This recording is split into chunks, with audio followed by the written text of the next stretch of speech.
Republic के digital platform पर आपका बहुत स्वागत है। मैं हूं आपके साथ सलोनी श्रीवास्तव। आजकल एक खबर सियासी गलियारों में खूब घूम रही है। कहा जा रहा है कि योगी आदित्यनाथ यानी कि उत्तर प्रदेश के मुख्यमंत्री अयोध्या से चुनाव लड़ सकते हैं। ये चर्चा थी कि पहले वो मथुरा, गोरखपुर या अयोध्या से चुनाव लड़ेंगे, लेकिन दिल्ली में कोर कमेटी, बीजेपी की कोर कमेटी की बैठक चल रही है और इस बैठक में मंथन करने के बाद ये फैसला लिया जा रहा है कि अयोध्या से मुख्यमंत्री योगी आदित्यनाथ को चुनावी मैदान में उतारा जाए। आपको ये जानकारी होगी कि वो फिलहाल विधानमंडल के सदस्य हैं और इससे पहले उन्होंने विधानसभा चुनाव नहीं लड़े हैं। दरअसल वो लोकसभा से गोरखपुर सीट से सांसद रहे हैं हमेशा, और ये पहली बार है जब विधानसभा चुनाव में वो अयोध्या से चुनावी मैदान में उतरेंगे। आखिर अयोध्या को ही क्यों चुना गया?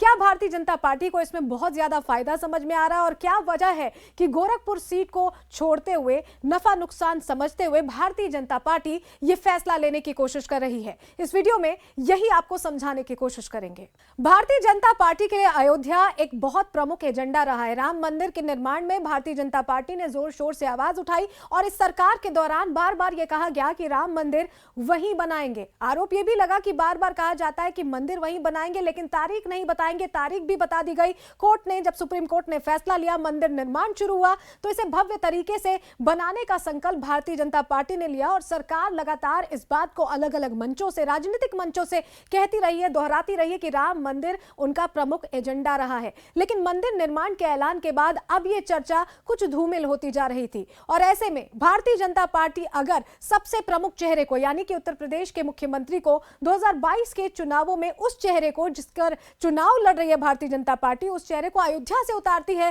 तो अयोध्या एक बार फिर चर्चाओं में बना रहेगा और इसका फायदा सिर्फ 2022 में नहीं बल्कि 2024 तक में भारतीय जनता पार्टी को मिलेगा। हिंदुत्ववादी एजेंडा रखने वाली भारतीय जनता पार्टी संघ से प्रभावित है और संघ के लिए अयोध्या का हमेशा ही बहुत महत्वपूर्ण स्थान रहा है। भारतीय जनता पार्टी चाहती है कि अयोध्या की चर्चा सालों साल तक बनी रहे और इसके लिए साफ तौर पर अगर योगी आदित्यनाथ वहां से चुनाव लड़ते हैं तो कहीं ना कहीं विपक्षियों के निशाने पर भी आएंगे। चर्चा यह भी होगी कि गोरखपुर जैसी सुरक्षित सीट आखिर मुख्यमंत्री ने क्यों छोड़ी। तो ये तमाम चीजें हैं जिसको केंद्रित कर जिस पर ध्यान रखते हुए भारतीय जनता पार्टी ये फैसला ले रही है।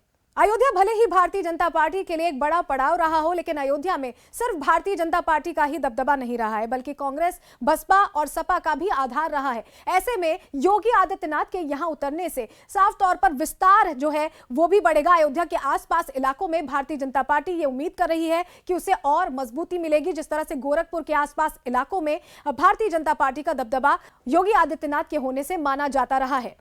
वहीं आपको बता दें कि योगी आदित्यनाथ का पुराना जुड़ाव रहा है अयोध्या से और राम मंदिर से। जो उनके महंत थे गोरखनाथ धाम के दिग्विजयनाथ, उन्होंने 1948 में राम मंदिर आंदोलन से खुद को जोड़ दिया था। वहीं जो गुरु रहे हैं योगी आदित्यनाथ के, अवैधनाथ, वो भी राम मंदिर आंदोलन से जुड़े रहे थे और ऐसा माना जा रहा है कि योगी आदित्यनाथ को इसका सीधा फायदा यहां पर चुनावी मैदान में उतरने से मिलेगा। भारतीय जनता पार्टी दूरदृष्टि रखते हुए योगी आदित्यनाथ को अयोध्या की सीट से उतारना चाहती है, क्योंकि साफ तौर पर 2022 में जो मैंडेट मिलेगा उसका सीधा सीधा असर 2024 में भी देखने को मिलेगा। और कहा जाता है कि उत्तर प्रदेश ही वो प्रदेश है जो कि प्रधानमंत्री की कुर्सी तय करता है। ऐसे में अगर उत्तर प्रदेश में 2022 में पूर्ण बहुमत से 300 प्लस के जो आंकड़े को छूना चाहती है एक बार फिर भारतीय जनता पार्टी, वो पाती है, तो कहीं ना कहीं 2024 में भी सत्ता का रास्ता आसान हो जाएगा और 2024 तक अयोध्या का नाम, राम मंदिर की चर्चा भी बनी रहेगी।